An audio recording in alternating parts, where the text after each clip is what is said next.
اعوذ باللہ من الشیطان الرجیم بسم اللہ الرحمن الرحیم۔ السلام علیکم ورحمۃ اللہ وبرکاتہ۔ مسلم وومن چینل کے توسط سے صحابیات مبشرات کا سلسلہ شروع کیا گیا ہوا ہے۔ آج ہم تذکرہ کریں گے حضرت اسماء بنت ابی بکر رضی اللہ عنہا کے بارے میں، جن کو نبی پاک علیہ الصلوۃ والسلام نے فرمایا تھا کہ ایک کمر بند کے بدلے تجھے جنت میں 2 کمر بند عطا کیے جائیں گے۔ آج آپ کو بتاتے ہیں کہ یہ کمر بند کا جو واقعہ ہے یہ کیا ہے۔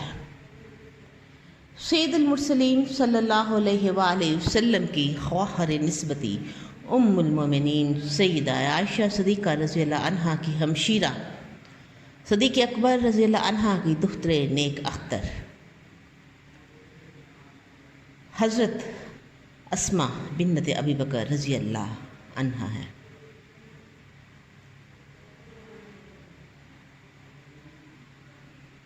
حضرت اسماء بنت ابی بکر ہجرت سے 27 سال پہلے مکہ معظمہ میں پیدا ہوئیں۔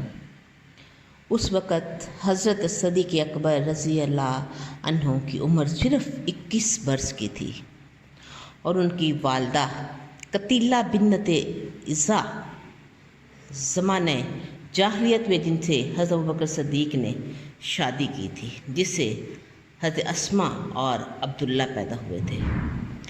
ظہور اسلام سے قبل ہی اسے طلاق بھی دے دی تھی، اور وہ ایک عرصہ تک غیر مسلمان رہیں، لیکن جب مکہ فتح ہوا تو انہوں نے اسلام قبول کر لیا۔ حضرت اسماء رضی اللہ عنہا اپنے ابا جان کی وساطت سے دائرہ اسلام میں داخل ہوئیں۔ دین و دانش، فہم و بصیرت، جرت و شجاعت، صدق و صفا اور یکتائے روزگار تھی۔ ہمت اور جرت ایسی تھی کہ رات کی تاریکی میں اکیلی غار ثور میں کھانا پہنچاتی، جبکہ سید المرسلین صلی اللہ علیہ وآلہ وسلم اور حضرت صدیق اکبر رضی اللہ عنہ وہاں سفر ہجرت کے دوران حفاظتی اقدامات اختیار کرتے ہوئے رکے تھے۔ قریش مکہ نے آپ کو بہت تلاش کیا اور یہ اعلان بھی کیا کہ جو کی پکڑ کے لائے گا اسے بھاری انعام دیا جائے گا، لیکن کہیں کوئی سراغ نہ ملا۔ بے حد تلاش و بسیار کے بعد ابو جہل پھنکارتا ہوا حضرت ابوبکر صدیق کے گھر آیا، دروازے پر دستک دی تو حضرت اسماء باہر تشریف لائی۔ پوچھنے لگا تمہارا والد کہاں ہے؟ تو فرمانے لگی مجھے کیا معلوم، اور پھر اس نے حباست کا مظاہرہ کرتے ہوئے ایک زوردار تماچا آپ کے منہ پر مارا، جس سے کان کی ایک بالی نیچے گر گئی، لیکن راز کو ایسے چھپایا کہ افشا نہ کیا، نہ ہی شک ہونے دیا۔ جب نبی کریم علیہ الصلوۃ والسلام کو ہجرت کا موقع ملا، اللہ کے حکم سے آپ نے ہجرت کی، تو سید صدیق اکبر رضی اللہ عنہ کے گھر تشریف لائے، سفر کے لیے تیاری کا حکم دیا اور زاد سفر تیار کیا۔ زاد سفر میں کھانا چمڑے کے ایک تھیلے میں رکھا گیا، لیکن اس کا منہ باندھنے کے لیے گھر میں رسی موجود نہ تھی، اور رازداری کا تقاضا بھی تھا کہ کسی سے مانگی نہ جائے، نہیں تو راز افشا ہونے کا اندیشہ بھی تھا۔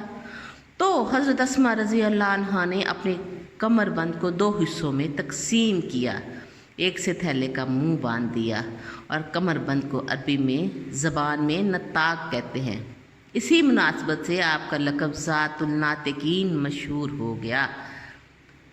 حضرت اسماء رضی اللہ عنہا کا یہ اسیار اور قربانی دیکھ کر رسول اقدس صلی اللہ علیہ وآلہ وسلم نے ارشاد فرمایا، ان لک بہا ناطقین فی الجنات، یقیناً تیرے لیے اس کے بدلے جنت میں 2 کمر بند عطا کیے جائیں گے۔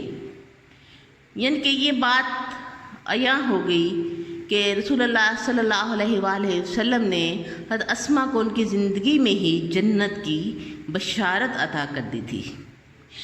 حضرت اسماء رضی اللہ عنہ کی شادی رسول اللہ صلی اللہ علیہ وآلہ وسلم کے حواری حضرت زبیر بن عوام سے ہوئی۔ یہ حضرت صفیہ بنت عبد المطلب کے بیٹے تھے۔ جب نکاح ہوا تو ان کے پاس رہنے کے لیے ایک گھر، ایک تلوار اور ایک گھوڑا تھا۔ تین چیزیں تھیں نکاح کے وقت: گھر، تلوار اور گھوڑا۔ گھوڑے کی دیکھ بھال کرنا حضرت اسما کے ذمے تھا۔ تو ایک روز حضرت اسما چارے کی گٹھری سر پر اٹھائے پیدل چلی آ رہی تھی۔ رسول کریم علیہ الصلوۃ والسلام بھی آ رہے تھے اور اونٹنی پر سوار تھے۔ آپ نے دیکھا اور اپنی اونٹنی کو بٹھا دیا تاکہ یہ سوار ہو جائے، لیکن حضرت اسما سوار نہ ہوئی کیونکہ ان کے پیش نظر اپنے خاوند کی رسیلی طبیعت تھی۔ انہوں نے پیدل ہی چلنے کو ترجیح دی۔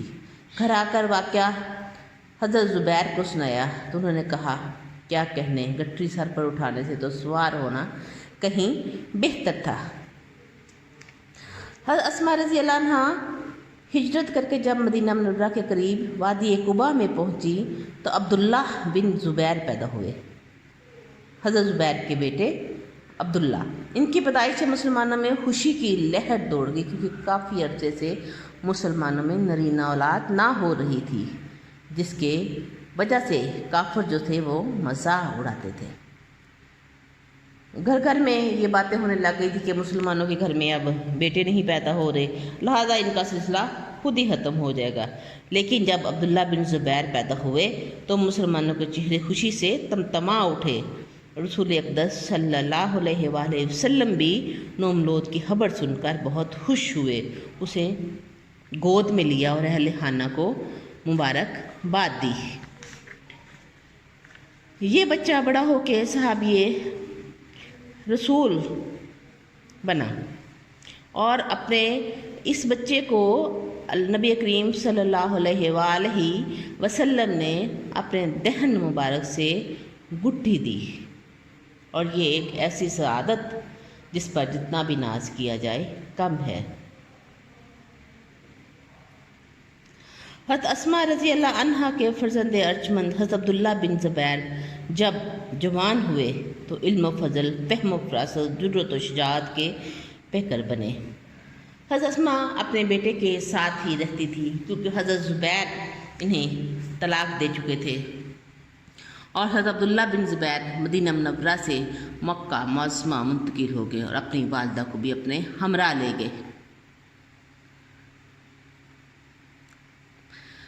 جب حضرت عبداللہ بن زبیر کے علم و فضل اور جرأت و شجاعت کا ڈنکا ہر تو بجنے لگا، اور جب عبد الملک بن مروان تخت نشین ہوا تو اس نے بعض صوبوں پر بھی قبضہ کر لیا۔ تو اس نے حجاج بن یوسف کو اپنا نمائندہ بنا کر حجاز کی طرف بھیجا۔ چاروں طرف سے مکہ معظمہ پر یہ لغار کر دی گئی، لڑائی دو بدو شروع ہو گئی۔ تو حضرت عبداللہ بن زبیر اپنی والدہ ماجدہ حضرت اسما رضی اللہ عنہا کے پاس آئے، سلام عرض کیا۔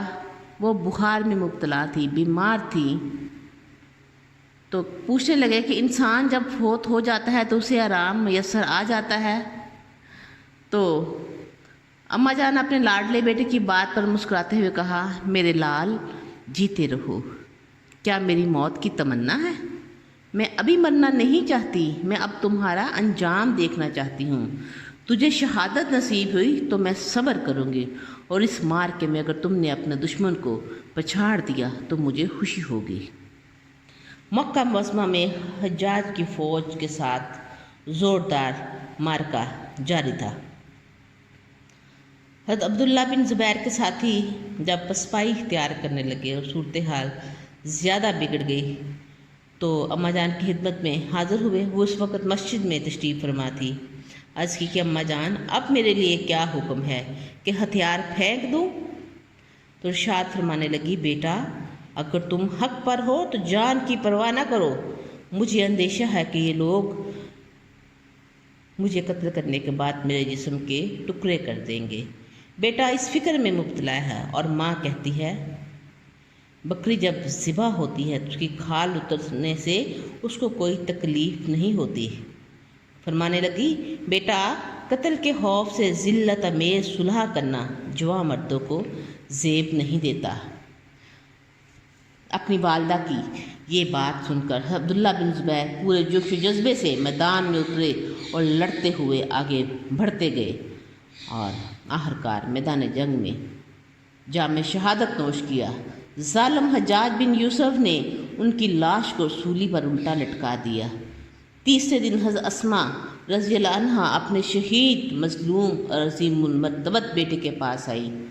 چونکہ دکھائی نہیں دیتا تھا، بینائی رہی نہیں تھی، لہذا کنیز کے تعاون سے لاشے کو ہاتھ لگایا اور آہ بھرتے ہوئے کہا، کیا میرے لاڈلے سوار کا گھوڑے کے اترنے سے ابھی وقت نہیں آیا؟ انتہائی صبر و استقلال سے اس صدمے کو برداشت کیا۔ جب حجاج نے دیکھا کہ ایک ماں اپنے بیٹے کی لاش کے پاس پڑی ہے تو کہا کہ اسے بلا کے لاؤ۔ تو اماں جان نفرت بھرے انداز میں کہتی ہیں کہ جاؤ، میں اپنے بیٹے کے قاتل کے پاس نہیں جاؤں گی۔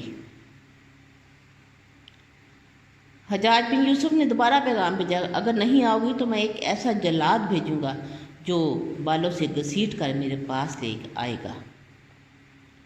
لیکن انہوں نے پھر بھی آنے سے انکار کر دیا، اور پھر حجاج خود اس بوڑھی اماں کے پاس آئے اور کہنے لگے کہ اپنے لاڈلے کا انجام دیکھ، آج میں نے اس کا کیا حشر کر دیا۔ حضرت اسماء رضی اللہ عنہا نے لاش کو گھر منگوا کر غسل دیا، کفن پہنایا، نماز جنازہ پڑھی اور میت کو قبر میں دفن کر دیا۔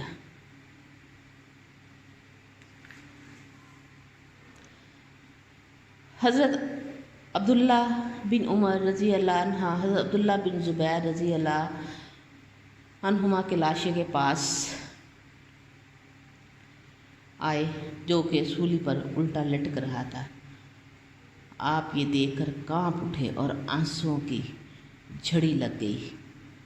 غم میں ڈوبے ہوئے لرزتی ہوئی آواز میں کہا، السلام علیکہ یا ابو حبیب، السلام علیکہ یا ابو حبیب۔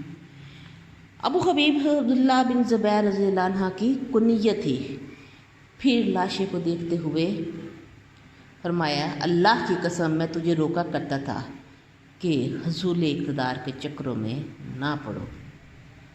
اچھا اب اللہ کے حوالے، اللہ تجھے اپنی جوار رحمت میں جگہ دے۔